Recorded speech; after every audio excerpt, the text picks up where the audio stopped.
Today I'm going to teach you about verb. Like it, share it with other friends. अपने दोस्तों के साथ इसको शेयर करें ताकि वो भी enjoy कर सकें और सीख सकें. What is verb? A word that describes action.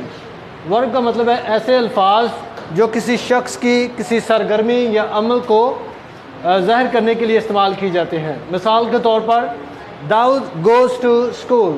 Dawood school जाता है. The sun rises in the east. सूरज मशरक़ से निकलता है. इन मिसालों में goes और rises वर्ब है.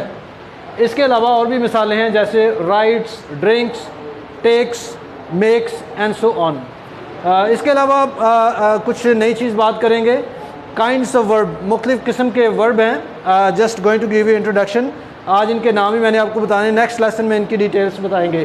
Transitive verb, intransitive verb, helping verb.